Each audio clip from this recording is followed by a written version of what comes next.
এই শেষের কথাগুলা দিল লাগায় শুনেন রে যুবক।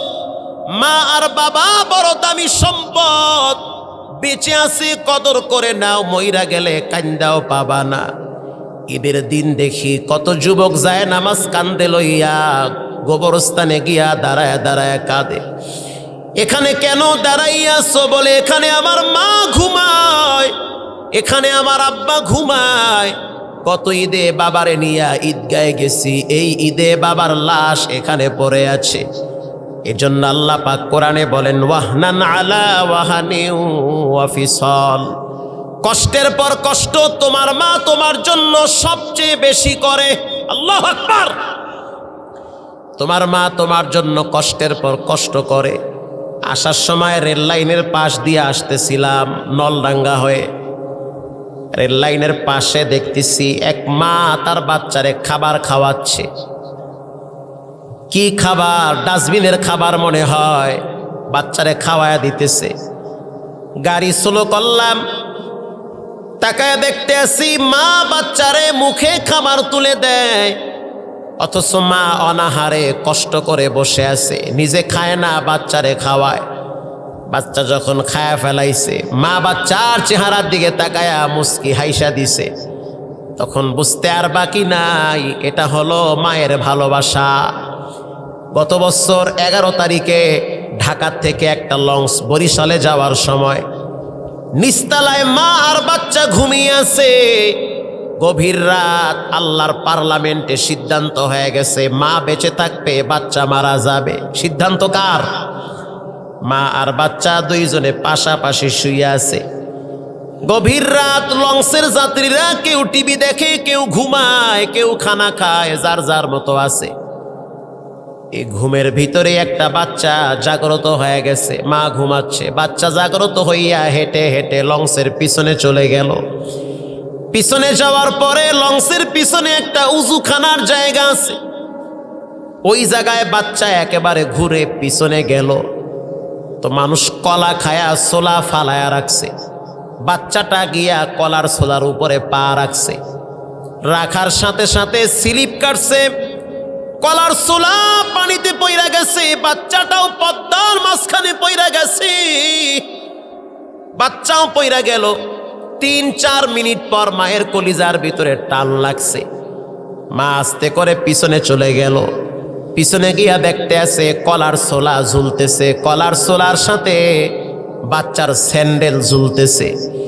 মা একটা চিৎকার মাইরা বাচ্চার পায়ের জুতা বুকে লাগায় আর চুমা খায়, আর বলে এই জুতাটা আমার সন্তানের। যখন আশেপাশের লোকগুলা ছিল তারা বলতে আছে লাভ দিস না, লাভ দিস না। বলতে বলতে মহিলাটা বাচ্চার শোকে পানিতে ঝাঁপ দিয়েছে। বুঝতে আর বাকি নাই, এটা হলো মায়ের মহব্বত। মা নিজে মরতে চায় কিন্তু বাচ্চারে মারে না। গরমের দিন, আপনার তো বাচ্চা আছে, ঘরে গিয়া দেখবেন কারেন্ট চলে গেলে মা বাচ্চারে পাখা দিয়া বাতাস কইরা কইরা ঘুম পাড়ায়, অথচ মা ঘুমায় না। আছে না নাই? শীতের দিনে মা নিজে ঘুমায় না, বাচ্চারে ঘুম পাড়ায়। আল্লাহর নবী বলেন কালাহুমা জান্নাতুকা ওয়া নারুকা, পৃথিবীর মানুষ, মায়ের পায়ের নিচে তোমার জন্য জান্নাত রাইখা দিছি। যাদের মা বাবা বেঁচে আছে কদর করেন, বেয়াদবি করিয়েন না। যাদের মা বাবা বেঁচে নাই, মা বাবার কবরের পাশে দাঁড়ায় দাঁড়ায় আল্লাহর কাছে তওবা করেন, ইস্তেগফার পড়েন। নবীর প্রিয় সাহাবী আলকামা মৃত্যুর আগে আগে জিহ্বা বেঁকা হয়ে গেছে, কালেমা আসে না। তুমি আমি কত বড় দরবেশ হইলাম যে মরার সময় জবানে কালেমা আসবে। সাহাবায়ে কেরাম চলে গেছে নবীর দরবারে, যাওয়ার পর বলে আপনার সাহাবী আলকামার জবানে কালেমা আসে না। আল্লাহর হাবিব বলতে আছে ওর মা কি বেঁচে আছে? বলে হ্যাঁ বেঁচে আছে। হয় আমাকে মায়ের কাছে নাও, না হলে মাকে আমার কাছে আনো। এবার আলকামার মায়ের খবর দেওয়া হয়, আলকামার মা লাঠিতে ভর দিয়া দিয়া নবীর দরবারে দাঁড়ায় গেল। আল্লাহর হাবিব বলতে আছে আলকামার মা জানতে চায় আলকামা কেমন। আলকামার মা বলতে আছে আলকামা অনেক ভালো। কেমন ভালো? বলে তাহাজ্জুদ পড়ে, কোরআন পড়ে, জিকির করে, আপনার সাথে যুদ্ধের ময়দানে অংশগ্রহণ করে। আল্লাহর হাবিব বলল, আলকামার মা, এত কিছু জানতে চাই না, শুধু এতটুকুন জানতে চাই, তোমার সাথে আলকামার সম্পর্ক কেমন? আলকামার মা মাথা নোয়াইয়া চোখের পানি ছেড়ে দিয়া বলে, আল্লাহর নবী, আমার সাথে আলকামার সম্পর্ক ভালো না, স্ত্রীর কথা মতো চলে, আমারে পাত্তা দেয় না। আল্লাহর হাবিব বলল, আলকামার মা, তুমি কি আলকামারে ক্ষমা করে দিবা? কয় না, ক্ষমা করে দিব না। আল্লাহর হাবিব বললেন, বেলাল ও আম্মার ইবনে ইয়াসির, তোমরা দুইজনে জংলায় গিয়া কাঠ নিয়ে আসো, জংলায় গিয়া কাঠ নিয়ে আসো। এই কাঠের ভিতরে আগুন লাগা দিয়া আলকামার দেহটাকে আগুনে পুইরা ফেলামু। আল্লাহু আকবার। আগুনে পুড়ে ফেলানো হবে, কারণ আলকামা যদি বেঈমান হয়ে কবরে যায়, দুনিয়ার আগুনের চাইতে 69 গুণ পাওয়ার হবে জাহান্নামের আগুন। আলকামার মা বলতে আছে, এটা কিভাবে সম্ভব? চোখের সামনে আপনি কিভাবে আলকামারে আগুনে পুইরা মারবেন? চোখের সামনে কিভাবে আপনি আলকামারে পুইরা মারবেন? এভাবেই থাকুক, হাত আর দিয়েন না। আল্লাহর হাবিব বলতে আছে, জাহান্নামের আগুন বড় কঠিন, তোমার চোখের সামনে আলকামারে এখনই পুইরা মারো। বেলাল হাবশি যখন জংলার ভিতরে দৌড় মারছি, বুড়িমা আরে আরে তাকায় দেখতে আছে, বেলাল দৌড়াইতে আছে লাকড়ি আনার জন্য। আলকামার মা বলতে আছে, নবী, বুঝতে পারছি আপনি আসলে আলকামারে পুইরা মারবেন, তবে এই মুহূর্তে আমার সেই ছোটবেলার আলকামার চেহারা মনে পইরা গেছি। আপনি সাক্ষী, আপনার রব সাক্ষী, আমি আলকামারে এখন মাফ করে দিয়েছি। ওরে মাফ করে দিছি, ওরে আগুনে পুইরেন না, ওরে মাফ করে দেন, আপনিও মাফ করে দেন, আল্লাহও মাফ করে দেখ, যা হওয়ার হয়েছে ওরে মাফ করে দিছি আমি। আল্লাহর হাবিব বললেন, ও বেলাল, দেরি আর করিও না, লাকড়ি আনতে হবে না, তাড়াতাড়ি আলকামার বাড়িতে যাও। আলকামার বাড়ির দরওয়াজায় পা রাখছে, কানে আওয়াজ আসতেছে, আশহাদু আল্লাহ ইলাহা ইল্লাল্লাহু ওয়া আশহাদু আন্না মুহাম্মাদান আবদুহু ওয়া রাসূলুহু। এজন্য মা বাবার সাথে বেয়াদবি করা যাবে না, সন্তানগুলারে দিনদার বানান। সারা পৃথিবীর ভিতরে 3 জন কালো মানুষকে আল্লাহ অনেক সম্মানিত করেছে। কয়জন? 3 জন। এর ভিতরে 1 নম্বরে হযরত লোকমান, দেখতে অনেক কালো, চেহারা তেমন সুন্দর না, হাতে পায়ের ডিজাইন ছিল আলাদা, একেবারে বেটো মানুষ। 2 নম্বরে হযরত বিলাল। কে সেই বিলাল? রব্বুল আলামিন বলে, ও নবী, আপনি জানায় দেন, পৃথিবীর ভিতরে যত কালো মানুষ আছে, কি এখানে পৃথিবীর ভিতরে 3 জন কালো মানুষকে আল্লাহ পাক অনেক সম্মানিত করেছেন। এর ভিতরে অন্যতম একজন ব্যক্তির নাম হলো লোকমান, 2 নম্বরে আর একজন ব্যক্তির নাম হলো বেলাল।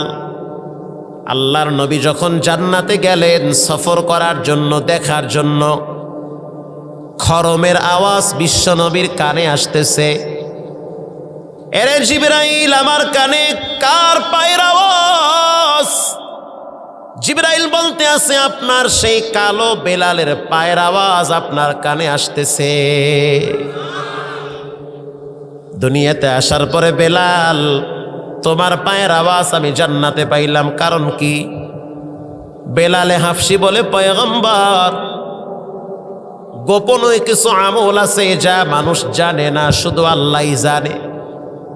বান্দার পার্সোনাল কিছু আমল আছে, যেমন পার্সোনাল অনেকের টাকা থাকে, পার্সোনাল অ্যাকাউন্ট থাকে, যা বউ জানে না, আছে না নাই? ঠিক তেমনি ভাবে বান্দার কিছু পার্সোনাল আমল আছে, দুনিয়ার কেউ জানে না, একজন জানেন, তিনি হলেন কে? কেউ জানে না। পার্সোনাল আমল কেউ দেখে নাই, শুধু আল্লাহই দেখছে। বেলাল হাবশি বলে, রাহমাতুল লিল আলামিন, আমার প্রথম একটা গুণ, প্রথম একটা আমল, সেটা হলো আমার যখন উজু ভেঙ্গে যায় সাথে সাথে আমি উজু বানাইয়া পবিত্র হয়ে যাই। আমি পবিত্র হয়ে যাই, আমার মন চায় আমি যেন পবিত্র অবস্থায় আল্লাহর সাথে দেখা করতে পারি। 2 নম্বরে দেরি আর করি না, উজু বানাইয়া তাহিয়াতুল উজু 2 রাকাত নামাজ আদায় করি। উকবা ইবনে আমির রাদিয়াল্লাহু তাআলা আনহু বললেন, রাহমাতুল লিল আলামিন, আমার মন চায় আমি আপনার সাথে জান্নাতে থাকি। আল্লাহর হাবিব বললেন, উকবা ইবনে আমির, বেশি বেশি সিজদা করো, রব হয়তো তোমাকে আমার সাথে জান্নাতে রাখবে। পৃথিবীর ভিতরে আল্লাহর কাছে সবচেয়ে প্রিয় হলো বান্দার সিজদা। আল্লাহু আকবার। 3 নম্বরে হযরত মাহজা রাদিয়াল্লাহু তাআলা আনহু, যিনি হলেন হযরত ওমরে ফারুক রাদিয়াল্লাহু তাআলা আনহুর আজাদকৃত গোলাম, একেবারেই কালো মানুষ। বেলালে হাবশি কালো, মাহজাও কালো, লোকমান হাকিমও তিনিও ছিল কালো। কেমন কালোর কালো? দুনিয়ার মানুষ যত কালো হোক হাতের তালুটা বাবা পরিষ্কার থাকে, কিন্তু বেলাল এমন কালোর কালো, হাতের তালুটাও ছিল কালো। আরবের মানুষগুলা বেলাল রে কালা কাউয়া বলে ডাকতো। দিলটা ছিল বড় ভাঙ্গা। আল্লাহ মানুষের বাহ্যিক সুরত দেখেন না, বাহ্যিক সৌন্দর্য দেখেন না, আল্লাহ পাক মানুষের দিল দেখেন। দিল, যার দিল যত ভালো তার মর্যাদা আল্লাহর কাছে বেশি না কম? অনেক বেশি। বেলাল হাবশি রাদিয়াল্লাহু তাআলা আনহু কেমন নবীর সাহাবী, আল্লাহর নবী রওজায়ে আতহারে শুয়ে আছে, ডানে হযরত আবু বকর ঘুমিয়ে আছে, আর এক পাশে হযরত ওমর ঘুমিয়ে আছে। হাসরের ময়দানে রাহমাতুল লিল আলামিন যখন উঠবেন, আবু বকর ডান দিয়া, ওমর বাম দিয়া উঠবেন, আর আল্লাহর হাবিবের পায়ের গোড়ালির থেকে হযরত বেলাল দাঁড়াইয়া আজান শুরু করে দিবে। এরকম একজন কালো ব্যক্তির নাম হলো হযরত লুকমান। লুকমান সম্পর্কে আল্লাহ পাক কোরআনের ভিতরে একটা সূরা নাজিল করেছে। মারহাবা বলেন। কোরআন হলো ওই শিবানী। পৃথিবীর ভিতরে সবচেয়ে শ্রেষ্ঠ গ্রন্থের নাম হলো কোরআন। যেই জায়গায় লাগে সেই জায়গাটার দাম বাড়ায় দেয় কে? মানুষের জীবনে এমনও কিছু রোগ আছে যার চিকিৎসা পৃথিবীর কোনো ডাক্তার করতে পারে না, শুধুমাত্র কোরআন থেকেই সেই চিকিৎসা হয়। আল্লাহু আকবার। যেমন মানুষ মানুষকে জাদু কইরা জীবনটারে নষ্ট করে দেয়। আমাদের এক পরিচিত বন্ধুবর, তাকে সাহের করা হয়েছে, সেহের করা হয়েছে, জাদু করা হয়েছে, কালো জাদু। এত সুন্দর কণ্ঠ, এত চমৎকার বয়ান, এখন কিছুই করতে পারে না, চুপচাপ শুধু তাকায়া থাকে। কেউ জিজ্ঞাসা করলে, ভাই আপনি অসুস্থ? বলে, হ্যাঁ, আমাকে কে যেন কুফরি কালাম কইরা, জাদু কইরা জীবনটারে শেষ কইরা ফেলাইছে। এমনকি রাহমাতুল লিল আলামিন কেও বেঈমানেরা জাদু করেছিল। নাউজুবিল্লাহ বলেন। এরে যুবক সাবধান, অনেক সময় তোমার কাছের বন্ধু বান্ধব তোমার জীবনকে শেষ করার জন্য গোপনে গোপনে জাদু করতে পারে। পারে কি পারে না? মা বোনেরাও সাবধান, আপনাদেরকেও আপনাদের দুশ্মনেরা চাইলে পিছনে পিছনে গোপনে গোপনে সিস্টেমে জাদু করে বান মেরে ধ্বংস করতে পারে। আল্লাহর হাবিব 6 মাস পর্যন্ত অসুস্থ ছিলেন। সকালে একটা বললে বিকালে ভুলে যেত, বিকালে বললে সকালে ভুলে যেত, মনে থাকতো না। মা আয়েশা রাদিয়াল্লাহু তাআলা আনহা বলেন, পয়গম্বর আপনার কি হয়েছে? সকালে এই কথাটা বলছেন, বিকালে ভুলে গেছেন, বলে মনে থাকে না আমার। 6 মাস অতিবাহিত হওয়ার পর আল্লাহর নবী একদিন ঘুমিয়ে আছেন। ঘুমের ভিতরে নবীজির স্বপ্ন দেখতেছে। নবীদের স্বপ্ন হলো ওহী। আল্লাহু আকবার। স্বপ্নে নবীরা যেটা দেখে ওটা বাস্তব, ওটা বাস্তব ঘটে এবং বাস্তবই দেখে। দুইজন ফেরেশতা নবীজির মাথার কিনারায় দাঁড়ায় গেল। কষ্ট হচ্ছে আপনাদের? একজন ফেরেশতা আর একজন ফেরেশতাকে বলতে আছে, ও ভাই, এই যে ব্যক্তি ঘুমিয়ে আছে এই ব্যক্তিকে জাদু করা হয়েছে, কালো জাদু।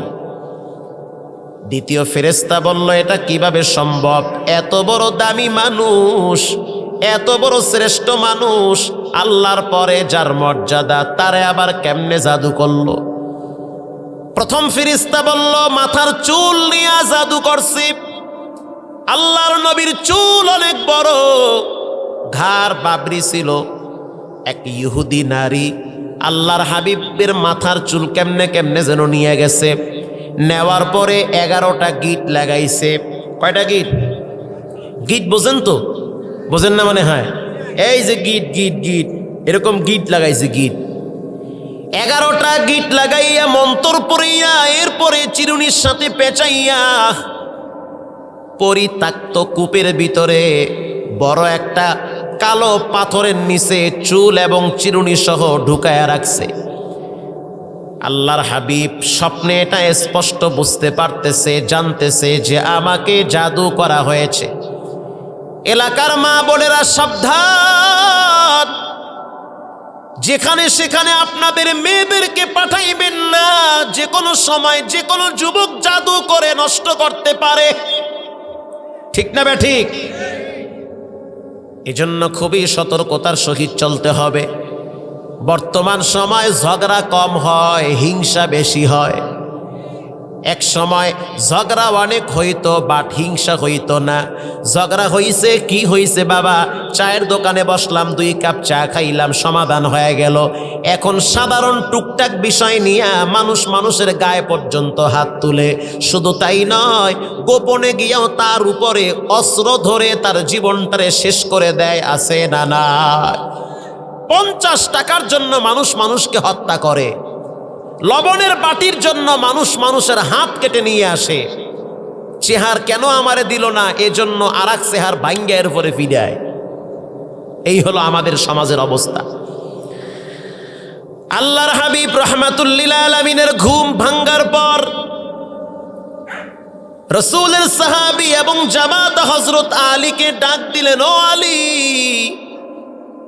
হযরত আলী কাছে চলে আসলো।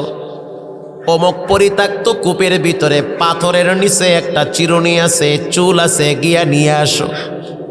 সরকারে দো আলম রাহমাতুল্লিল আলামিন হযরত আলীকে যখন বললেন, হযরত আলী চলে গেল সেই পরিত্যক্ত কূপের কিনারায়।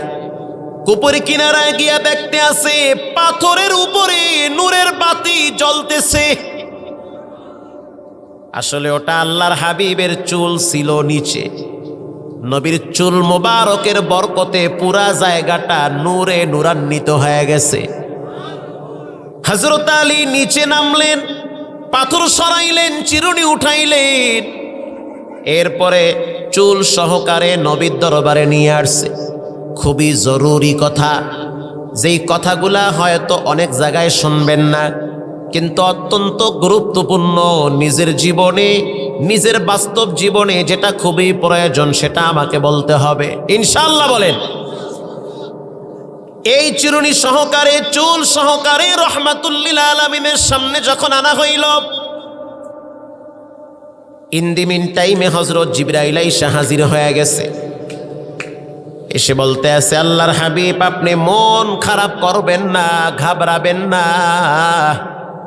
পৃথিবীর সব যদি আপনার বিরুদ্ধে যায়, আপনার রব আপনার পক্ষে আছে। আপনি মন খারাপ কইরেন না, কোনো টেনশন নাই। এরপরে রাহমাতুল্লিল আলামিন চুলটাকে চিরুনির থেকে সরাইয়া লম্বা করলেন। কি করেছে? লম্বা করছে। তাকায়া দেখতে আছে 11টা গিট লাগানো। জিবরাইল বলতে আছে, কোনো টেনশন নাই, আমি ঔষধ নিয়ে আসছি। আল্লাহু আকবার। ঔষধ 2টা, একটার নাম হলো সূরায়ে ফালাক, আর একটার নাম হলো সূরায়ে নাস। নবী আমার, কোনো চিন্তা করবেন না, কোনোভাবেই ঘাবড়াবেন না। এই চুলের ভিতরে 11টা গিট লাগানো আছে। আর দুইটা সূরার ভিতরে 11টা আয়াত আছে। আপনি একটা আয়াত পইরা ফু দেন, দেখবেন অটোমেটিকলি প্রথম একটা গিট খুলে যাবে। আল্লাহর হাবিব তেলাওয়াত করলেন কুল আউযু বিরাব্বিল ফালাক, বলার সাথে সাথে ফু মারলেন, অটোমেটিকলি একটা গিট খুলে গেল। 11টা আয়াত পইরা ফু মারছে, মারার সাথে সাথে 11টা গিট আল্লাহর কুদরতে কোরআনের বরকতে খুইলা গেছে। তলাবারা চে খুশি ও চেহেরফ, হাফেজ সাদর কোরআন খানি দিলারফ। কোরআনের পাওয়ার আছে না নাই? এরপর থেকে নবীজি প্রতিদিন সূরা নাস ফালাক পইরা হাতে ফু দিয়া পুরা শরীরটাকে মাসেহ করে এরপরে বিছানায় শুইত। যাদের বাচ্চা আছে, যাদের নাতি আছে, প্রতিদিন নাস ফালাক পইরা ফু মারবেন। হিংসুকের চোখ, জালিমের চোখ, বেঈমানদের বদ নজর থেকে সূরা নাস ফালাকের মাধ্যমে আপনাকে হেফাজত করবেন কে? এরকম একটি সূরার নাম সূরা লুকমান। লুকমান একজন ব্যক্তির নাম। হাজার হাজার মানুষ নিয়ে লুকমান একদিন বয়ান করতেছেন। পিছন থেকে একজন ব্যক্তি দাঁড়ায় বলতে আছে, ও লুকমান, এত সুন্দর বয়ান করেন, বড় মজাই তো লাগে। আমি আপনার কাছে একটা বিষয় জানতে চাই। সবার সামনে জানতে চাবো না, গোপনে জানাবেন? লোকমান হাকিম বললেন, সবার সামনে তুমি বলো। পিছনের ব্যক্তি বলতে আছে, লোকমান, আজ থেকে 20 বছর আগে আমার সাথে তোমার মতো একজন ব্যক্তি পাহাড়ের পাদদেশে বকরি চড়াইতো। দেখতে তোমার মতো, চেহারা তোমার মতো, পায়ের নখ তোমার মতো, কণ্ঠ তোমার মতো, কিন্তু তুমি যে ওই ব্যক্তি আমি কেমনে বলি, কারণ তুমি তো সম্মানের চেহারে বসা। লোকমান হাকিম অকপটে স্বীকার করে বলল, রব্বে কারিমকে শপথ করে বলতেছি, আমি হইলাম 20 বছর আগের রাখা। কয় কি 20 বছর আগে মিয়া বকরি চড়াইতে আর এখন হজ করতে আছে? লোকমান হাকিম বললেন, রব্বুল আলামিন মানুষের বাহ্যিক সুরত দেখেন না, আল্লাহ পাক মানুষের গুণ দেখে। কি দেখে? গুণ দেখে। লোকমান হাকিমকে প্রশ্ন করা হইল, তোমার ভিতরে এমন কি গুণ আছে যে গুণের কারণে তুমি মানুষদের কাছে সবচেয়ে প্রিয় হয়ে গেছ? মানুষ তোমাকে সম্মান করে, মূল্যায়ন করে, ইজ্জত করে, দাম দেয়। লোকমান হাকিম বললেন, 11টা গুণের কথা তাফসিরে আসছে। বেসিক 3টা গুণ, মৌলিক 3টা গুণ ছিল। লোকমান হাকিম বললেন, 1 নম্বরের গুণ, আমি যখন কথা বলি তখন আমি আমার জিহ্বাটাকে সংযত রেখে কথা বলি, আবল তাবল বলি না। যেই কথা বললে দুনিয়ার কোনো উপকার হবে না, আখিরাতের কোনো উপকার হবে না, যেই কথা বললে রব্বে কারিম বেজার হয়, এমন কথা আমি লুকমান মনের ভুলেও মুখ থেকে বের করি না। আল্লাহু আকবার। মা ইয়ালফিদু মিন কাউলিন ইল্লা লাদাইহি রাকিবুন আতীদ। কিয়ামতের ময়দানে প্রত্যেকটা কথার উপরে বিচার করবেন কে? মজার একটা ঘটনা, কষ্ট হয় আপনাদের? আব্দুল্লাহ বিন মুবারক রহমাতুল্লাহি আলাইহি হজের কাজ সম্পূর্ণ করার পরে তিনি তাকায়া দেখতে আছে, হাতিমে কাবার পাশে চাদর মুড়া দিয়ে একজন ব্যক্তি শুয়ে রয়েছে। আব্দুল্লাহ বিন মুবারক কাছে গিয়া সালাম দিল, আসসালামু আলাইকুম। চাদরের ভিতর থেকে উত্তর আসলো, সালামুন কাওলাম মির রাব্বির রহিম। আব্দুল্লাহ বিন মুবারক বুঝা ফেলাইছে, এ তো কোনো পুরুষ না, এ হলো একজন মহিলা। আল্লাহু আকবার। আব্দুল্লাহ বিন মুবারক আশ্চর্য হয়ে গেলেন। আমি সালাম দিলাম আর মহিলা উত্তর দিল কোরআন থেকে। আব্দুল্লাহ বিন মুবারক এবার আবার প্রশ্ন করলেন, বুড়িমা, হজ করার পরে সবাই যার যার মতো বাড়ি চলে গেল, আপনি কেন এখানে পড়ে আছেন? বুড়ি এবার কোরআন থেকে আরেকটি আয়াত পড়ল, মান ইউদ্লিলিল্লাহু ফাহুয়াল মুহতাদ ওয়া মান ইউদ্লিল ফালান তাজিদ লাহু ওয়ালিয়াম মুরশিদা। আল্লাহ যদি কাউরে পথ থেকে দূরে সরায় দেয়, পৃথিবীর এমন কেউ আছে যে তার পথ দেখায় দিবে? পারবে? আল্লাহ যদি কারো পথ থেকে দূরে সরায় দেয়, পৃথিবীর এমন কেউ নাই যে তাকে পথ দেখায় দিতে পারে। তার মানে আমার সাথী সঙ্গীরা হজ কইরা যার যার মতো বাড়ি চলে গেছে, আমি রাস্তা হারায় ফেলাইছি, যার কারণে আমি বাইতুল্লাহর চত্বরে পড়ে আছি। আব্দুল্লাহ বিন মুবারক প্রশ্ন করলেন, ও বুড়িমা, এখানে কতদিন পর্যন্ত পড়ে আছেন? বুড়ি এবার কোরআন থেকে আরেকটি আয়াত পড়ল, সালাসা লায়ালিন সাওয়িয়া, 3টা রাত অতিবাহিত হয়ে গেছে।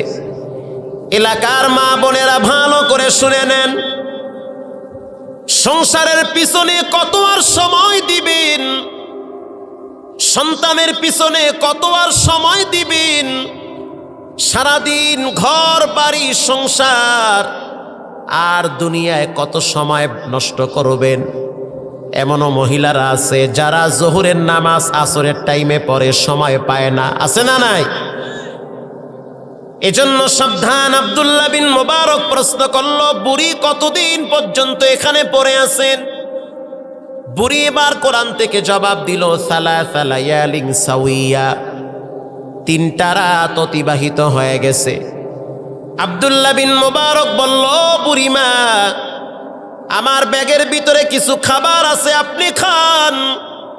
বুড়ি এবার কোরআন থেকে আরেকটি আয়াত তেলাওয়াত করল, সুম্মা আতিম্মুস সিয়ামা ইলাল লাইল, তোমাদের রোজাকে তোমরা সন্ধ্যা পর্যন্ত করো। অতএব আমি তো রোজা রাখছি, আমি তো এখন রোজা ভাঙতে পারবো না। আল্লাহু আকবার। আব্দুল্লাহ বিন মুবারক প্রশ্ন করল, বুড়িমা, সফর অবস্থায় তো ফরজ রোজা ভাঙ্গার বিধান আছে, আপনি না নফল রোজা রাখছেন, এটা ভেঙ্গে ফেলেন, কোনো প্রবলেম নাই।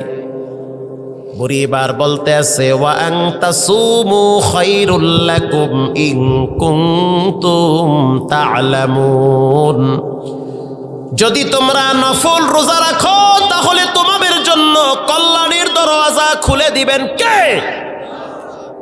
তাহলে আমার তো অনেক কল্যাণের দরওয়াজা খোলা আছে, কেনই বা আমি তোমার কথা মতো রোজা ভাঙবো? আব্দুল্লাহ বিন মুবারক বলতে আছে, জীবনে অনেক মহিলা দেখছি, কিন্তু এমন মহিলা কোনোদিন আমি দেখি নাই। যেই কথাটা আমি বলি, মহিলা প্রত্যেকটা কথা আল্লাহর কোরআন থেকে আমারে শোনায়া দেয়। আব্দুল্লাহ বিন মুবারক বলতে আছে, বুড়িমা, সবকিছুই বুঝলাম, রোজা ভাঙবেন না, খাবেনও না, তাহলে একটা কাজ করেন, আপনি আপনার বাড়ি কোথায় সেই এলাকার ঠিকানাটা আমাকে দেন। বুড়ি এবার কোরআন থেকে আরেকটি আয়াত পড়ল, সুবহানাল্লাযী আসরা বিআবদিহি লাইলাম মিনাল মাসজিদিল হারাম,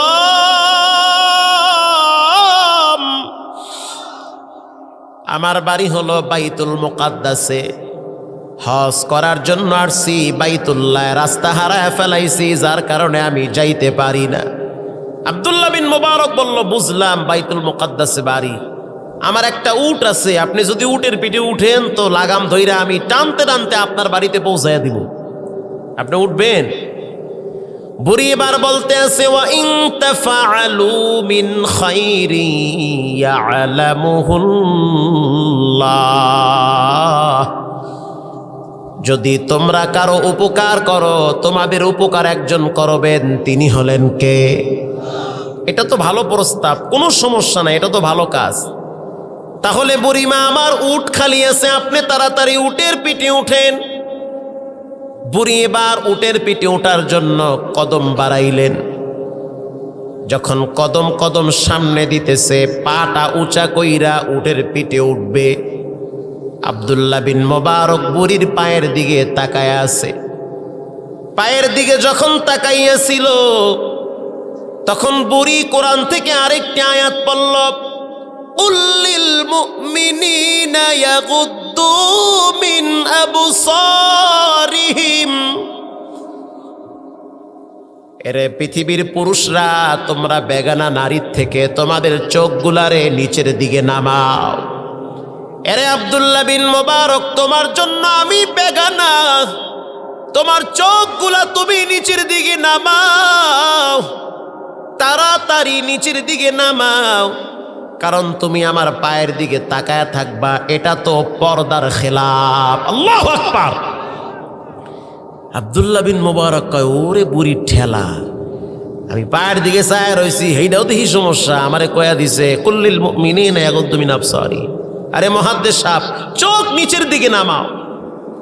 এই সমাজের ভিতরে যদি প্রত্যেক নারী প্রত্যেক পুরুষ যার যার চোখ হিফাজত করত, তাহলে সমাজের ভিতরে জেনা, ব্যভিচার, ধর্ষণ আর ইফটিজিং এর মামলা খাইয়া কোনো যুবক জেলখানায় যাইতো না। এবার যখন আব্দুল্লাহ বিন মোবারক উটের পিঠে উঠাইলেন মহিলাটারে, লাগাম ধরে টানতে টানতে নিয়ে গেলেন বাইতুল মুকাদ্দাসে। আব্দুল্লাহ বিন মোবারক প্রশ্ন করলেন, বুড়িমা, আপনার কি ছেলে মেয়ে আছে নাকি? বুড়ি কোরআন থেকে আরেকটা আয়াত তেলাওয়াত করলেন, আল মালু ওয়াল বানুনা যিনাতুল হায়াতিদ দুনিয়া। সন্তান, সম্পদ, এগুলা হলো সৌন্দর্য, দেওয়ার মালিক একজন, তিনি হলেন কে? অবশ্যই আছে। সন্তান সম্পদ তো আল্লাহ আমারই দিছে, আছে তো এগুলা। আব্দুল্লাহ বিন মোবারক প্রশ্ন করলো, আপনার ছেলেগুলার নাম কি? বুড়ি এবার কোরআন থেকে আর একটা আয়াত পড়লেন, ইয়া ইয়াহইয়া খুযিল কিতাবা বিকুওয়া। আমার বড় সন্তানের নাম হলো ইয়াহইয়া। আল্লাহু আকবার। ওয়া কাল্লামাল্লাহু মূসা তাকলীমা। দ্বিতীয় সন্তানের নাম হলো মূসা। ওয়াত্তাখাযাল্লাহু ইব্রাহিমা খলীলা। 3 নম্বরের সন্তানের নাম হলো ইব্রাহিম। আল্লাহু আকবার। আব্দুল্লাহ বিন মোবারক অস্থির হয়ে গেলেন, কোন জগতে আছি রে বাবা? এই পাপের পরিবেশে, চতুর্দিকে গুনাহের প্রতিযোগিতা, এই পরিবেশের ভিতরেও দেখতেছি একজন মহিলা, তার প্রত্যেকটা কথা সে কোরআন থেকে বলে। পর্দার ভিতরের যুবতী বোন, আম্মা জানেরা, সাবধান। দুনিয়ার মানুষ আপনাদেরকে শান্তি দিতে পারবে না। শান্তি যদি পেতে হয়, আল্লাহর কোরআন আর নবীর সুন্নাহর ভিতরে শান্তি আছে। ঠিক না ঠিক? আব্দুল্লাহ বিন মোবারক প্রশ্ন করলো, বুড়িমা, আমি আমার ভাষায় কথা বলি, আপনি কোরআন থেকে কথা বলেন, কারণটা কি?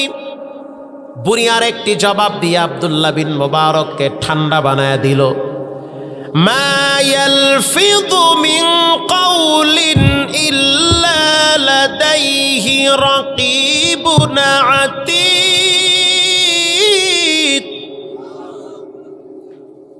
প্রত্যেকটা কথার উপরে কিয়ামতের ময়দানে একজন বিচার করবেন, তিনি হলেন কে? হযরত আবু বকর রাদিয়াল্লাহু তাআলা আনহুর জীবনী পড়লে দেখা যায়, নিজের জিহ্বাটাই না বলতো, আল্লাহ, কথার পাপ থেকে আমার একটু বাঁচায়া দেন। ওরে জিহ্বা, সাবধান, এমন কথা বলিও না যেই কথা বলার কারণে ময়দানে মাহশরে ধরা খাওয়া লাগে। হযরত ওমর রাদিয়াল্লাহু তাআলা আনহু নিজের শরীরের চামড়াটাই না বলতো, চামড়া। কিয়ামতের ময়দানে ওয়াকালু লিজুলুদিহিম লিমা শাহিদতুম আলাইনা। হাসরের ময়দানে চামড়া একজনের সাথে কথা বলবেন, তিনি হলেন কে? আল্লাহ রে, তুমি আমারে এই চামড়ার মামলা থেকে হিফাজত করো, কথা যেন খারাপ না বের হয়, এটার থেকে আমারে বাঁচায় রাখো। বুড়ি বলতে চায়, আব্দুল্লাহ বিন মোবারক, দুনিয়া কিছুই না, থাকার জায়গা না। বাবার আগে ছেলে বিদায় হয়, ছেলের আগে বাবা বিদায় হয়। অতএব আমি প্রতিটা কথা সিদ্ধান্ত নিয়েছি কোরআন থেকে বলবো, গুনাহ তো হবেই না, বরং প্রতিটা হরফে হরফে 10টা করে নেকি আমলনামায় জমা হয়ে যাবে। লোকমান হাকিম বলেন, আমি আমার জবান হিফাজত করি। 2 নম্বরে, ইন্নী আখাফুল্লাহ, আমি একজনকে সবচেয়ে বেশি ভয় পাই, তিনি হলেন কে? হযরত আবু হুরায়রা রাদিয়াল্লাহু তাআলা আনহু মসজিদ থেকে এশারের নামাজ পড়ে বেরিয়ে গেলেন। কিছু দূর যাওয়ার পরে আবু হুরায়রার কানে আওয়াজ আসতেছে। একজন মহিলা ডেকে বলে, আবু হুরায়রা, আমার একটু কথা আছে, তুমি একটু দাঁড়াও। তামবিহুল গাফিলিনে আসছে, একটু দাঁড়াও, কথা আছে। নবীর প্রিয় সাহাবী আবু হুরায়রা দাঁড়ায় গেল। মহিলা বলতে আছে, আবু হুরায়রা, এমন একটা ঝামেলায় পড়ছি, কারো কাছে বলতেও পারি না, সহ্য করতেও পারি না। আবু হুরায়রা বলতে আছে, তুমি মহিলা মানুষ, কি ঝামেলায় পড়লা? মহিলা বলতে আছে, আবু হুরায়রা, জীবনে এমন একটা পাপ করছি, দুনিয়ার কেউ দেখে নাই, কিন্তু আল্লাহ দেখছে আর তার ফেরেশতারা দেখছে। আল্লাহর নবীর সাহাবী আবু হুরায়রা বলতে আছে, আল্লাহর কাছে গোপনে তওবা করো, মাপ চাও, তিনি মাফ করে দিবেন।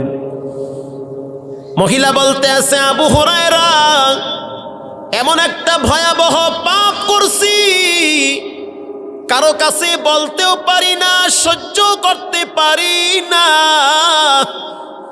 আল্লাহু আকবার। একা একা নীরবে জ্বলে পুড়ে আমি তুষ হয়ে যাচ্ছি। পাপ এমন একটা জিনিস যা মানুষের শান্তি দেয় না, গোপনে গোপনে জ্বালায় পোড়ায় ছাই বানায় দেয়, ঠিক না ঠিক? পাপ এমন একটা জিনিস, এজন্য আল্লাহর কাছে অতীতের পাপের জন্য বেশি বেশি মাপ চান। নবীর সাহাবী আবু হুরায়রা বললেন, ও মদিনার নারী, কি এমন পাপ করলা? বলে, যেই পাপের কারণে আমি রাত্রিবেলা ঘুমাইতে পারি না, বড় ভয় লাগে, না জানি সকাল হওয়ার আগে কবরে যাওয়া লাগে। এমন একটা পাপ করছি, পানি পান করতে গেলে পানি আমারে কয়, তুই খারাপ, পানি পান করিস না। খানা খাইতে গেলে খানা আমারে বলে, তুই খারাপ, পাপী, খাইস না। এরে আবু হুরায়রা, আমার তো বিবেক আছে, কুল্লু নাফসিম বিমা কাসাবাত রহিনা। আল্লাহ কোরআনে কয়, প্রত্যেকটা মানুষে তার কৃত কর্মের কাছে ধরা। গোপনেও যদি একটা পাপ করে, পৃথিবীর কেউ দেখে না, একজন দেখেন, তিনি হলেন কে? আল্লাহ দেখে। আবু হুরায়রা বলতে আছে, বলো তুমি, এত পেশাল পাইতো না, চালু করে কও, কি কব, আমার সময় নাই, কাজে যাওয়া লাগবে। মহিলা বলতে আছে, আবু হুরায়রা, আমি এক রাখালের সাথে জিনা করছি। আবু হুরায়রা অস্থির হয়ে গেলেন, বলো কি? শুধু জিনাই করি নাই, পেটে বাচ্চা আসছে। বাচ্চাটা যখন ভূমিষ্ঠ হয়েছে, আমি নিজের হাতে বাচ্চাটার গলা টিপে হত্যা করেছি। আবু হুরায়রা বলতে আছে, ও মদিনার নারী, নিজে ধ্বংস হইলি, বাচ্চাটারেও শেষ করলি। আল্লাহর জাহান্নামের আগুন সম্পর্কে তোমার কোনো ধারণা নাই।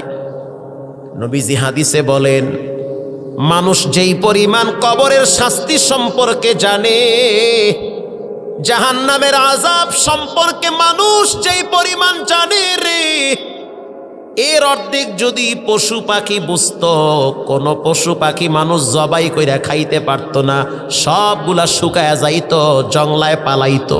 আল্লাহু আকবার। জাহান্নামের ডরে। কিন্তু মানুষ জানে তার কবর আছে, মানুষ জানে জান্নাত জাহান্নাম আছে, মানুষ জানে কিয়ামতের ময়দানে দাঁড়ানো লাগবে, মানুষ জানে এক ওয়াক্ত নামাজ মিস করলে জাহান্নামের আগুন তার শরীরে জ্বালায় দেওয়া হবে, মানুষ জানে কবরের শাস্তি বড় কঠিন, এরপরেও মানুষ জেনে শুনে হাসতে হাসতে নামাজ মিস করে, জেনে শুনেও হাসতে হাসতে হারাম খায়, মানুষের ঠকায়। আছে না নাই? মানুষ ভাবতেই পারে না যে তার সিচুয়েশন কি হচ্ছে, তার পরিণাম কেমন ভয়াবহ হবে। নবীর সাহাবী আবু হুরায়রা শুধু একটা কথাই বললেন, আল্লাহর আযাব সম্পর্কে তোমার কোনো ধারণা নাই। কথায় কি মনোযোগ আছে? আল্লাহর আযাব সম্পর্কে তোমার কোনো ধারণা নাই, কোনো ধারণা নাই তোমার। মহিলা এই ভয়েতে একটা চিৎকার মেরে মাটিতে বেহুশ হয়ে গেলেন। মাটিতে বেহুশ হয়ে গেছে মহিলা এক চিৎকারে, আল্লাহর আযাবের ডরে। কঠিন শাস্তি, ভয়াবহ শাস্তি। আরে ভাই, দুনিয়ার আগুন দেখে যদি মানুষ ডরে, পায়খানা কইরা দেয়। ফায়ার সার্ভিস কর্মীরা বলেছিল যে আগুন যখন কাছাকাছি আসছে, অনেক পুরুষ মহিলা ভয়েতে প্রস্রাব পায়খানা করে দিছে, ডরে। তো যার ভিতরে আল্লাহর আযাবের ভয় আছে, তার তো আল্লাহর ডরে মইরা যাওয়ার কথা, মইরা যাওয়ার কথা।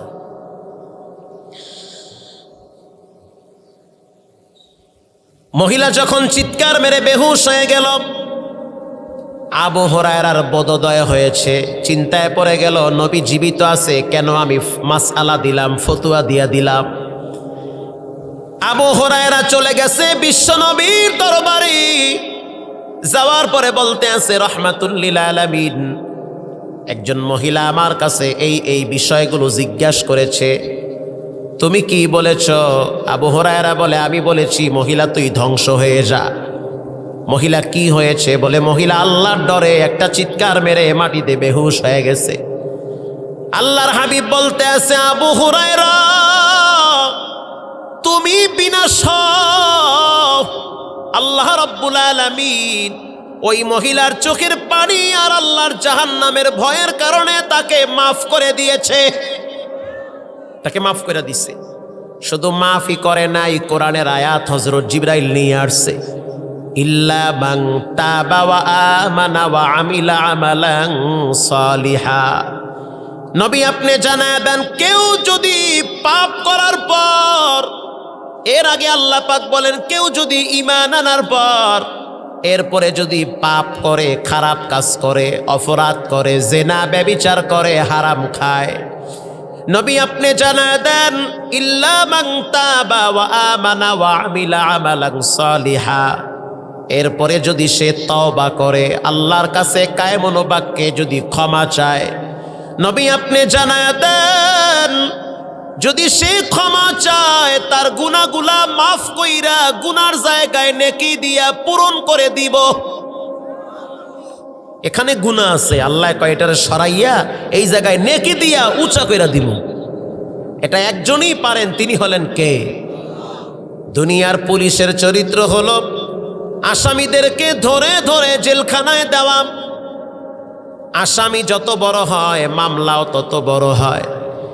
এর যুবক, চুল তো অনেকের পাকা শুরু হয়ে গেছে, অনেকের শরীর দুর্বল হয়ে যাচ্ছে, অনেকের কিডনিতে সমস্যা দেখা দিয়েছে।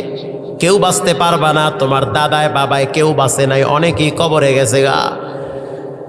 অনেকে অনেক সমস্যায় ভুগতে আছে, সময় বেশি নাই, তওবা করে নাও। এটা দুনিয়ায় থাকার জায়গা না, স্থায়ী ঘর হবে জান্নাতে। ঠিক না বেঠিক? স্থায়ী বাড়ি হলো জান্নাতে, মাঝখানে কয়েক হাজার বছর থাকা লাগবে অন্ধকার কবরে। আল্লাহর হাবিব পরের দিন আবু হুরায়রাকে আবার বলল, মহিলাটারে সুসংবাদ জানায় দাও, মহিলাটারে সুসংবাদ জানায় দাও যে আল্লাহ তারে মাফ করে দিছে।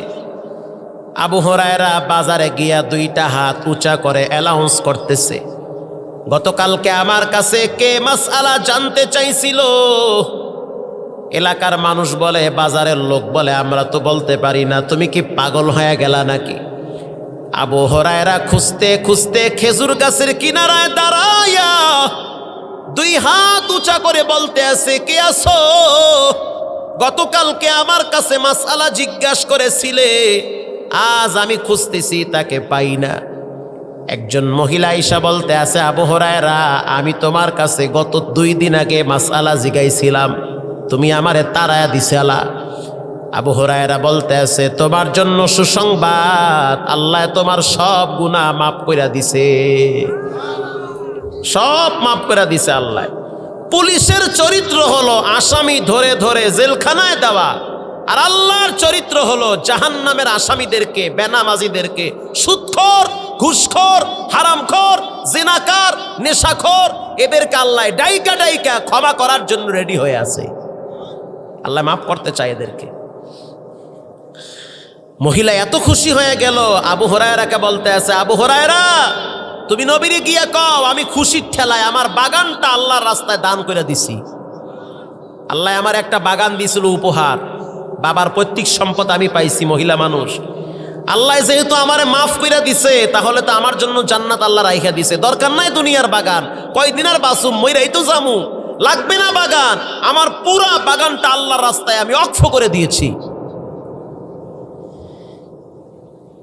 লোকমান হাকিম বলেন, আমি একজনকে সবচেয়ে বেশি ভয় পাই, তিনি হলেন কে? আরো জোরে বলেন। আল্লাহরে ডরাই, এটা একটা আমার গুণ। এক নম্বরে জবান হিফাজত করি, এটা আমার গুণ। আল্লাহরে ডরাই, এটা আমার গুণ। 3 নম্বরে আমি আমার চোখ হিফাজত করি, এটা আমার গুণ। এই 3 গুণের কারণে আল্লাহ পাক আমার মর্যাদা বাড়াইতে বাড়াইতে বাড়াইতে বাড়াইতে কোরআনে পর্যন্ত তার নাম আল্লাহ উল্লেখ করে দিছে। সুবহানাল্লাহ নাই? সুবহানাল্লাহ। এই লোকমান হাকিম তার সন্তানকে নসিহত করেন, ইয়া বুনাইয়া লা তুশরিক বিল্লাহ, ও সন্তান আল্লাহর সাথে কাউকে অংশীদারিত্ব করবা না। সন্তান রে, কখনোই তুমি রবের সাথে নাফরমানি করবা না। তোমারে বানাইছে, তোমার বাবারেও বানাইছে, তোমার মায়েরও বানাইছে। জীবন চলে গেল, রবের সাথে কখনোই শিরিক করবা না। জীবনের সব জায়গায় যদি উল্টা পাল্টা করো ক্ষমার যোগ্য হবে, কিন্তু শিরিক করলে মোটেও ক্ষমার যোগ্য হবা না। আল্লাহর সাথে যদি নাফরমানি করো, এমন ঠগা ঠকবা দুনিয়ার মানুষের কাছে তুমি মূল্যহীন হয়ে যাবা। আল্লাহর কাছে কথাগুলা এত ভালো লাগছে রে, আল্লাহ পাক রব্বুল আলামিন কোরআনে বলেন, ওয়াসাইনাল ইনসানা বিওয়ালিদাই, বাপ যেমন ছেলেকে আল্লাহর ব্যাপারে পরিচয় করায় দেয়, আল্লাহ পাক ও সন্তানকে মা বাবার ব্যাপারে পরিচয় করায় দেয়। ওয়াসাইনাল ইনসানা বিওয়ালিদাই, পৃথিবীর মানুষ তোমরা তোমাদের মা বাবার সাথে ভালো আচরণ করবা, কারণ পৃথিবীর ভিতরে 2 জন মানুষ তোমার জন্য সবচেয়ে বেশি কল্যাণকামী। এক সাহাবী এসে বলতে আছে, আইয়ুল আমালি আহাব্বু ইলাল্লাহ, আল্লাহর কাছে সবচেয়ে প্রিয় কোন কোন আমল? নবীজি বললেন, আসসালাতু আলা ওয়াক্তিহা, আল্লাহর কাছে সবচেয়ে প্রিয় আমল হলো নামাজ পড়া। 2 নম্বরের প্রিয় আমল বিররুল ওয়ালিদাইন, মা বাবার খেদমত করা। 3 নম্বরে রবের কাছে প্রিয় আমল আল জিহাদু ফি সাবিলিল্লাহ, আল্লাহর কাছে সবচেয়ে প্রিয় আমল হলো আল্লাহর রাস্তায় জিহাদ করা। আল্লাহু আকবার। তাহলে নবীজি 2 নম্বরে বলেছেন বিররুল ওয়ালিদাইন, 2 নম্বরে বলেছেন মা বাবার খেদমত। সন্তান যদি সম্মান পেতে চায়, রিজিক যদি বাড়াইতে চায়, সে যেন মায়ের খেদমত বেশি বেশি করে।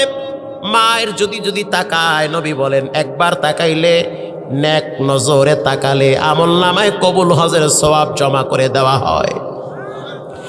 কেউ যদি মায়ের দিকে 100 বার তাকায়, আল্লাহর নবী বলেন 100 বার কবুল হজের সওয়াব আমলনামায় জমা হয়। তাহলে চিন্তা করে দেখেন, আমলের ভান্ডার তো আপনার ঘরে, সফলতার ভান্ডার আপনার ঘরে পড়ে আছে। লোকমান হাকিম তার সন্তানকে যখন আল্লাহর ব্যাপারে পরিচয় করায় দিল, আল্লাহ পাক লোকমান হাকিমের সন্তানকে মা বাবার ব্যাপারে পরিচয় করায় দেয়, ও লোকমানের সন্তান, তোমার মা তোমার জন্য সবচেয়ে বেশি কষ্ট করেছে। এই শেষের কথাগুলা দিল লাগায় শুনেন রে যুবক। মা আর বাবা বড় দামি সম্পদ, বেঁচে আছে কদর করে নাও, মইরা গেলে কান্দাও পাবা না। ঈদের দিন দেখি কত যুবক যায় নামাজ কান্দে লইয়া গোবরস্থানে গিয়া দাঁড়ায় দাঁড়ায় কাঁদে। এখানে কেন দাঁড়াইয়াছো? বলে এখানে আমার মা ঘুমায়, এখানে আমার আব্বা ঘুমায়। কত ঈদে বাবারে নিয়া ঈদগাহে গেছি, এই ঈদে বাবার লাশ এখানে পড়ে আছে। এজন্য আল্লাহ পাক কোরআনে বলেন ওয়াহনান আলা ওয়াহানিউ ওয়া ফিসাল, কষ্টের পর কষ্ট তোমার মা তোমার জন্য সবচেয়ে বেশি করে। আল্লাহু আকবার। তোমার মা তোমার জন্য কষ্টের পর কষ্ট করে। আসার সময় রেল লাইনের পাশ দিয়ে আসতেছিলাম নলডাঙ্গা হয়ে, রেল লাইনের পাশে দেখতেছি এক মা তার বাচ্চারে খাবার খাওয়াচ্ছে। কি খাবার? ডাস্টবিনের খাবার মনে হয়, বাচ্চারে খাওয়ায়া দিতেছে। গাড়ি স্লো করলাম, তাকায় দেখতে আসি মা বাচ্চারে মুখে খাবার তুলে দেয়, অথচ মা অনাহারে কষ্ট করে বসে আছে, নিজে খায় না, বাচ্চারে খাওয়ায়। বাচ্চা যখন খায়া ফেলাইছে, মা বাচ্চার চেহারার দিকে তাকায়া মুস্কি হাইসা দিছে। তখন বুঝতে আর বাকি নাই, এটা হলো মায়ের ভালোবাসা। গত বছর 11 তারিখে ঢাকা থেকে একটা লঞ্চ বরিশালে যাওয়ার সময় নিস্তালায় মা আর বাচ্চা ঘুমিয়ে আছে। গভীর রাত, আল্লাহর পার্লামেন্টে সিদ্ধান্ত হয়ে গেছে মা বেঁচে থাকবে, বাচ্চা মারা যাবে। সিদ্ধান্ত কার? মা আর বাচ্চা দুইজনে পাশাপাশি শুয়ে আছে। গভীর রাত, লঞ্চের যাত্রীরা কেউ টিভি দেখে, কেউ ঘুমায়, কেউ খানা খায়, যার যার মতো আছে। এই ঘুমের ভিতরে একটা বাচ্চা জাগ্রত হয়ে গেছে। মা ঘুমাচ্ছে, বাচ্চা জাগ্রত হইয়া হেঁটে হেঁটে লঞ্চের পিছনে চলে গেল। পিছনে যাওয়ার পরে লঞ্চের পিছনে একটা উজুখানার জায়গা আছে, ওই জায়গায় বাচ্চা একেবারে ঘুরে পিছনে গেল। তো মানুষ কলা খায়া ছোলা ফালায়া রাখছে, বাচ্চাটা গিয়া কলার ছোলার উপরে পা রাখছে। রাখার সাথে সাথে স্লিপ কাটছে, কলার ছোলা পানিতে পইরা গেছে, বাচ্চাটাও পদ্মার মাঝখানে পইরা গেছে, বাচ্চাও পইরা গেল। 3-4 মিনিট পর মায়ের কলিজার ভিতরে টান লাগছে, মা আস্তে করে পিছনে চলে গেল। পিছনে গিয়া দেখতে আছে কলার ছোলা ঝুলতেছে, কলার ছোলার সাথে বাচ্চার স্যান্ডেল ঝুলতেছে। মা একটা চিৎকার মাইরা বাচ্চার পায়ের জুতা বুকে লাগায় আর চুমা খায়, আর বলে এই জুতাটা আমার সন্তানের। যখন আশেপাশের লোকগুলা ছিল তারা বলতে আছে লাভ দিস না, লাভ দিস না। বলতে বলতে মহিলাটা বাচ্চার শোকে পানিতে ঝাঁপ দিয়েছে। বুঝতে আর বাকি নাই, এটা হলো মায়ের মহব্বত। মা নিজে মরতে চায় কিন্তু বাচ্চারে মারে না। গরমের দিন, আপনার তো বাচ্চা আছে, ঘরে গিয়া দেখবেন কারেন্ট চলে গেলে মা বাচ্চারে পাখা দিয়া বাতাস কইরা কইরা ঘুম পাড়ায়, অথচ মা ঘুমায় না। আছে না নাই? শীতের দিনে মা নিজে ঘুমায় না, বাচ্চারে ঘুম পাড়ায়। আল্লাহর নবী বলেন কালাহুমা জান্নাতুকা ওয়া নারুকা, পৃথিবীর মানুষ মায়ের পায়ের নিচে তোমার জন্য জান্নাত রাইখা দিছি। যাদের মা বাবা বেঁচে আছে কদর করেন, বেয়াদবি করিয়েন না। যাদের মা বাবা বেঁচে নাই, মা বাবার কবরের পাশে দাঁড়ায় দাঁড়ায় আল্লাহর কাছে তওবা করেন, ইস্তেগফার পড়েন। নবীর প্রিয় সাহাবী আলকামা মৃত্যুর আগে আগে জিব্বা বেঁকা হয়ে গেছে, কালেমা আসে না। তুমি আমি কত বড় দরবেশ হইলাম যে মরার সময় জবানে কালেমা আসবে। সাহাবায়ে কেরাম চলে গেছে নবীর দরবারে, যাওয়ার পর বলে আপনার সাহাবী আলকামার জবানে কালেমা আসে না। আল্লাহর হাবিব বলতে আছে ওর মা কি বেঁচে আছে? বলে হ্যাঁ বেঁচে আছে। হয় আমাকে মায়ের কাছে নাও, না হলে মাকে আমার কাছে আনো। এবার আলকামার মায়ের খবর দেওয়া হয়। আলকামার মা লাঠিতে ভর দিয়া দিয়া নবীর দরবারে দাঁড়ায় গেল। আল্লাহর হাবিব বলতে আছে আলকামার মা জানতে চাই আলকামা কেমন। আলকামার মা বলতে আছে আলকামা অনেক ভালো। কেমন ভালো? বলে তাহাজ্জুদ পড়ে, কোরআন পড়ে, জিকির করে, আপনার সাথে যুদ্ধের ময়দানে অংশগ্রহণ করে। আল্লাহর হাবিব বলল আলকামার মা এত কিছু জানতে চাই না, শুধু এতটুকুন জানতে চাই তোমার সাথে আলকামার সম্পর্ক কেমন। আলকামার মা মাথা নোয়াইয়া চোখের পানি ছেড়ে দিয়া বলে আল্লাহর নবী আমার সাথে আলকামার সম্পর্ক ভালো না, স্ত্রীর কথা মতো চলে, আমারে পাত্তা দেয় না। আল্লাহর হাবিব বলল, আলকামার মা, তুমি কি আলকামারে ক্ষমা করে দিবা? কয় না, ক্ষমা করে দিব না। আল্লাহর হাবিব বললেন, বেলাল ও আম্মার ইবনে ইয়াসির, তোমরা দুইজনে জংলায় গিয়া কাঠ নিয়ে আসো। জংলায় গিয়া কাঠ নিয়ে আসো। এই কাঠের ভিতরে আগুন লাগা দিয়া আলকামার দেহটাকে আগুনে পুইরা ফেলামু। আল্লাহু আকবার। আগুনে পুড়ে ফেলানো হবে, কারণ আলকামা যদি বেঈমান হয়ে কবরে যায়, দুনিয়ার আগুনের চাইতে 69 গুণ পাওয়ার হবে জাহান্নামের আগুন। আলকামার মা বলতে আছে, এটা কিভাবে সম্ভব? চোখের সামনে আপনি কিভাবে আলকামারে আগুনে পুইরা মারবেন? চোখের সামনে কিভাবে আপনি আলকামারে পুইরা মারবেন? এভাবেই থাকুক, হাত আর দিয়েন না। আল্লাহর হাবিব বলতে আছে, জাহান্নামের আগুন বড় কঠিন, তোমার চোখের সামনে আলকামারে এখনই পুইরা মারো। বেলাল হাবশি যখন জংলার ভিতরে দৌড় মারছি, বুড়িমা আরে আরে তাকায় দেখতে আছে, বেলাল দৌড়াইতে আছে লাকড়ি আনার জন্য। আলকামার মা বলতে আছে, নবী, বুঝতে পারছি আপনি আসলে আলকামারে পুইরা মারবেন, তবে এই মুহূর্তে আমার সেই ছোটবেলার আলকামার চেহারা মনে পইরা গেছি। আপনি সাক্ষী, আপনার রব সাক্ষী, আমি আলকামারে এখন মাফ করে দিয়েছি। ওরে মাফ করে দিছি, ওরে আগুনে পুইরেন না, ওরে মাফ করে দেন। আপনিও মাফ করে দেন, আল্লাহও মাফ করে দেখ, যা হওয়ার হয়েছে ওরে মাফ করে দিছি আমি। আল্লাহর হাবিব বললেন, ও বেলাল, দেরি আর করিও না, লাকড়ি আনতে হবে না, তাড়াতাড়ি আলকামার বাড়িতে যাও। আলকামার বাড়ির দরওয়াজায় পা রাখছে, কানে আওয়াজ আসতেছে, আশহাদু আল্লাহ ইলাহা ইল্লাল্লাহু ওয়া আশহাদু আন্না মুহাম্মাদান আবদুহু ওয়া রাসূলুহু। এজন্য মা বাবার সাথে বেয়াদবি করা যাবে না, সন্তানগুলারে দিনদার বানান। আসিতেছে মাহে রমাদান, নেকির মৌসুম, হেলায় খেলায় সময় নষ্ট করিয়েন না। অন্য অন্য মাসগুলায় অনেক উল্টা পাল্টা করেছেন, রমজান মাসে ইন্টারনেট মোবাইল থেকে দূরে রাখেন, শয়তান আপনারে ধোকা দিয়া দিয়ে নষ্ট বানায় ফেলাবে। রাইখা দেন রমজান মাসে মোবাইলটারে, টিপেন না মোবাইল, বাটুমালা মোবাইল চালান। টাচ মোবাইলটারে ডয়ারের ভিতরে আটকায় রাইখা দেন, সময় পাইলে কোরআন পড়েন, জিকির করেন, আর আল্লাহর কাছে ক্ষমা চান। কারণ প্রতিদিন মানুষ মরতেছে, যে মরে সে 10 মিনিট আগেও বুঝে না যে আমার মরণ হবে, ঠিক না বে ঠিক? এই যে এখন বয়ান করতেছি, বাড়িতে যেতে পারবো গ্যারান্টি নাই। কত বক্তা দেখছি বয়ান করতে গিয়া জিব্বা এখানে লাইগা কারেন্ট স্পটে জায়গায় ডেট হয়ে গেছে। গাড়ি অ্যাক্সিডেন্টে কত বক্তা মারা গেল। কত যুবক গার্মেন্টসে চাকরি করতে গিয়া প্যাকেট হইয়া বাড়িতে ফিরে আসছে। প্রায় দিন দেখি এয়ারপোর্টে লাশ আসতেছে, লাশ, মানে লাশের প্যাকেট আসতেছে বিদেশ থেকে। এমন কোনো রাত নাই, দিন নাই যেই রাতে দিনে মানুষ মরে না রে বাবা। এজন্য রমজান মাস আল্লাহর একটা সবচেয়ে দামি মাস, আল্লাহ পাকের স্পেশাল মাস। একটা ফরজ রাখলে 70 ফরজের সওয়াব। নষ্ট করিয়েন না। অনেক পাপ করছেন, অনেক সময় করতে পারবেন, নষ্ট হয়েছে।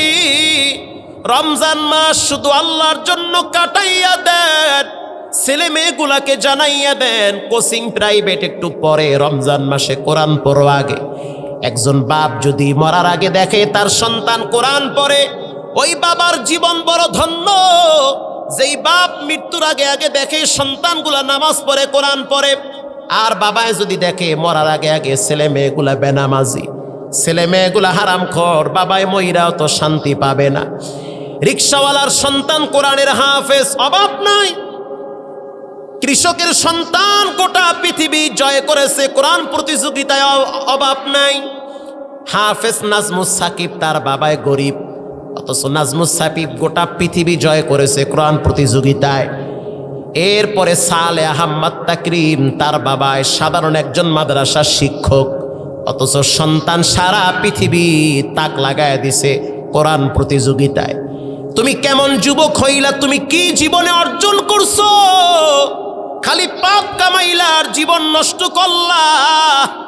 কি তোমার এমন যোগ্যতা আছে যার দ্বারা মানুষের ভিতরে ঘ্রাণ ছড়ায়া দিবা? এজন্য আজকে থেকে তওবা করে নাও, জীবনে কোনোদিন হারাম খাবেন না, নামাজ ছাড়বেন না, সন্তানগুলারে দিনদার বানান। মুরব্বী যারা আছেন আপনাদের পায়ে হাত দিয়া বলি, বাবা, দুনিয়ায় যাদের ছেলে মেয়ে গুলারে ডাক্তার বানাইছে, সন্তানগুলারে টাকাওয়ালা বানাইছে, কদ্দুর লাভবান হইছে? কদ্দুর লাভবান হইছে? বেশি লাভবান হতে পারে নাই। যদি দুনিয়া নিয়েই ব্যস্ত হয় তো শেষ। আর যদি ডাক্তার, ডক্টর, প্রফেসর, ইঞ্জিনিয়ার হওয়ার পর আল্লাহর হুকুম নবীর তরিকা মতো চলে, তাহলে তো সোনায় সোহাগা। ঠিক না বেটি? এজন্য সন্তানগুলারে কোরআনওয়ালা বানান। আমি ছোট্ট একটি ঘটনা আপনাদের দিলে লাগানোর জন্য শুনে, আমার বাস্তব জীবনের ঘটনা। ঢাকা শহরে আমি আজকে 1 যুগ ধরে খতম তারাবি পড়াই। 1 যুগ ধরে খতম তারাবি আমি ঢাকায় পড়াই। যেখানে জুমা পড়াই 7,000-এর উপরে মুসল্লি হয় শুধু জুমার দিন। তাহলে চিন্তা করেন মসজিদ কত বড় মসজিদ। এমন রমজান মাস গেছে, খতমে তারাবির জন্য হাফেজদের সিরিয়াল দেখছি। 2013 সালের ঘটনা। খতমে তারাবির জন্য ঢাকায় মোহাম্মদপুরে 2 জন হাফেজ নেওয়া হবে। কয়জন? 2 জন হাফেজ। 117 জন হাফেজ সেখানে ইন্টারভিউ দিয়েছিল। বিচারক হিসাবে আমাকেও ডাকা হয়েছে। রহমানিয়ার মাদ্রাসার মুহাদ্দিস সাহেব ছিল, আরো অনেক উলামায়ে কেরাম সেখানে বিচারক ছিল। যেই দিন খতমে তারাবির ইন্টারভিউ হইল, 117 জন হাফেজের তেলাওয়াত শুনেছি আমরা। মোটামুটি ভালোই হয়েছে। এই 117 জনের ভিতরেই আমরা 1-2 জনকে বিশাল মসজিদের খতমে তারাবির জন্য আমরা নিব। অনেক দামি দামি মানুষ নামাজ আদায় করবে। প্রায় 100-র উপরের হাফেজে কোরআন ওই মসজিদে শুধু তারাবি পড়ে। আল্লাহু আকবার! শুধু তারাবি পড়ে। এমপি, মন্ত্রী, বড় বড় হাই কোয়ালিটির লোক নামাজ আদায় করে। ইন্টারভিউ শেষ হওয়ার পরের দিন ছিল জুমার দিন। জুমার নামাজের পরে ঘোষণা দিব কোন 2 জন হাফেজ আজকের এই মসজিদে টিকবে, কাদেরকে সিলেকশন করা হবে। জুমার নামাজের পরে আমরা বসে আছি, বসে বসে কলম ঘুরাইতেছি কোন 2 জন সন্তানকে নিয়োগ দেওয়া যায়। ইন দি মিন টাইমে মসজিদের বারান্দায় দরওয়াজায় লক করা হইল। দরওয়াজায় যখন নক করা হইল, খাদেম দরওয়াজার দিকে গিয়া দেখলো বাহিরে 2টা বাচ্চা দাঁড়ায় আছে। একটার বয়স 13 বছর আর একটার বয়স 15 বছর। দেখতে তেমন মানায় না, চেহারা তেমন সুন্দর না, জীর্ণ শীর্ণ পোশাক পরা। খাদেম জানলা দিয়া বলতে আছে, কে তোমরা, কেন আসছো? ওই বাহিরের 2টা বাচ্চা দাঁড়ায় বলতে আছে, আমরা 2 জন আসছি খতমে তারাবির ইন্টারভিউ দেওয়ার জন্য। খাদেম বলতে আছে, হবে না, তাড়াতাড়ি রাস্তা মাপো, ইন্টারভিউ নেওয়া শেষ। এরপরেও ওই বাচ্চা 2টা আবার নক করতেছে যে আমরা বুঝতে পারি নাই যে ইন্টারভিউ কালকে হয়ে গেছে, আজকে আসছি, তারায়া দিয়েন না, আল্লাহর রাস্তায় একটু ভিতরে ঢুকার সুযোগ করে দেন। মুয়াজ্জিম সাহেব ভিতরে গিয়া ইমামের কানে কানে বলতে আছে, বাহিরে 2টা বাচ্চা দাঁড়িয়ে আছি। ইমাম সাহেব বলতে আছে, নট এলাও, হবে না, দরওয়াজা লাইগা গেছে, আর খোলা হবে না। যাদের ইন্টারভিউ নেওয়া হয়েছে তাদের মাঝখান থেকে 2 জনকে নেওয়া হবে। পাশের মুহাদ্দিস সাহেব বলতে আছে, মুয়াজ্জিম সাহেব ইমামের কানে কানে কি বলেন? হুজুর, বাহিরে 2টা বাচ্চা দাঁড়ায় আছে, ইন্টারভিউ দিতে চায়। এবার মুহাদ্দিস সাহেব বলতে আছে, কোনো কথা বলবা না, আল্লাহর কোরআন যেহেতু ওদের সিনায় আছে, ওদের সম্মানার্থে মসজিদের গেট খুলে দাও, খুলে দাও গেট। বাচ্চা 2টারে দেখলাম আর একজনের জুতা নিয়ে পাও ধুইয়া মসজিদে ঢুকতেছি। তার মানে বুঝতে বাকি নাই এত গরিব, পায়ে পর্যন্ত স্যান্ডেল নাই। আমি তাকায়া দেখলাম লঙ্গিটা পুরান লঙ্গি, এক মাথা নিচে নাইমা আছে আর এক মাথা উঁচা হয়ে আছে। উজু কইরা ভিতরে ঢুইকা বৈশা বৈশা হাঁফাইতেছি। সবাই তাকাইয়াছি, 2 জনের চেহারা একই রকম দেখা যায়, একজন একটু বড় আর একজন ছোট। একজনের নাম ওমর ফারুক আর একজনের নাম আমির ফারুক। আল্লাহু আকবার। নামে লাগে মা বাবাই মিলাইয়া দিছে। এখন মুহাদ্দিস সাহেব প্রশ্ন করলো, তোমরা কোথা থেকে আসছো? দুইটা বাচ্চা জবাব দিল, আমরা আসছি নারায়ণগঞ্জ থেকে। কোথায় নারায়ণগঞ্জ আর কোথায় মোহাম্মদপুর, কত দূরের রাস্তা? আজকে কেন আসলা? কালকে তো ইন্টারভিউ হয়ে গেছে। বাচ্চা দুইটার চোখে পানি দেখছি। বলে, হুজুর আমার বাপ গরিব, রিক্সা চালাইয়া খায়, পয়সা নাই। যা দিয়েছিল বাবায় ভাড়াস, তা দিয়ে নাস্তা খায়া ফেলাইছি। বাচ্চা মানুষ তো অত কিছু বোঝে না, আয়া পড়ছে মসজিদে। এবার ইমাম সাহেব বলতে আছে, তোমরা দুইজনই কি হাফেজ? বলে, হ্যাঁ আমরা দুইজনে হাফেজ। শুধু হাফিজই না, আল্লাহ পাক আমাদের দুইজনের সিনায় 7 মাসের ভিতরে 30 পারা কোরআনটারে জমা কইরা দিছে। আর সহ্য হইয়া তাকাইয়াছি। একজনে প্রশ্ন করলো, তোমরা দুইজনে তোমাদের মন মতো একটু তেলাওয়াত কইরা শোনাও। ছোট বাচ্চাটা বলতে আছে, বললে তো আর নিবেন না, তার চেয়ে আপনারা প্রশ্ন করেন, আমরা দুই ভাই জবাব দিয়া দিব। অস্থির হয়ে গেলাম, এমন হাফেজ দেখি নাই যে বলছে যে আপনারা প্রশ্ন করেন আমরা জবাব দিব। বরং বসার সাথে সাথে কাঁপুনি শুরু হয়ে যায়। কিছুক্ষণ পরে ইমাম সাহেব বলল, তোমাদের মন মতো একটু তেলাওয়াত করো, প্রশ্ন পরে হবে। ছোট্ট বাচ্চাটা দেখলাম সূরা তাহা তেলাওয়াত শুরু করলো।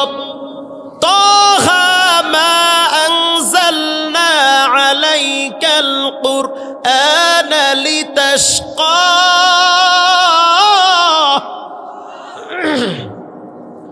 ইল্লা তাযকিরাতাল লিমান ইয়াখশা তানজিলাম মিম্মান খালাকাল আরদা ওয়াস সামাওয়াতিল উলা। এত সুন্দর তেলাওয়াত কোনদিন শুনি নাই। টিউনো সাহেব বসা ছিল, তিনি বলতে আছে আরো তেলাওয়াত করো। মনে হইতে আছে বাইতুল্লাহ দাঁড়াইয়া আছি আর আসমান থেকে কোরআন নাজিল হয়। আরো একটু তেলাওয়াত করে শোনাও। মন ভইরা তেলাওয়াত করলো। যেখান থেকেই প্রশ্ন করি 3টা অক্ষর পড়ি তো পুরা পৃষ্ঠা ঠেকায়া দেয়, বুঝতে আর বাকি নাই। আল্লাহ পাক চেহারা দেইখা বিচার করে না, দিল দেইখা বিচার করে। আল্লাহু আকবার। 2টা সন্তানের ব্যাপারে সিদ্ধান্ত হইল, 2জনকে এবছর খতমে তারাবির জন্য নিয়োগ দিয়ে দিলাম। 17ই রমজানে স্পষ্ট মনে আছে, ইমাম সাহেবের নাম হলো ইয়াহিয়া আব্দুল্লাহ কাসিমি সাহেব, অনেক বড় আলেম।